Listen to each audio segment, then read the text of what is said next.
ছাত্রদলের প্রতিষ্ঠা বার্ষিকীতে বরিশালে দুই গ্রুপের মধ্যে হাতাহাতির ঘটনা ঘটেছে। এ সময় উভয় গ্রুপের কমপক্ষে ৬ জন নেতাকর্মী আহত হয়েছেন।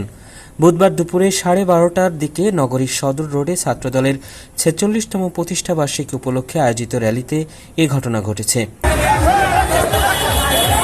প্রতিষ্ঠাবার্ষিকীকে কেন্দ্র করে মহানগর ও জেলা ছাত্রদল পৃথক সমাবেশ ও র্যালি করে।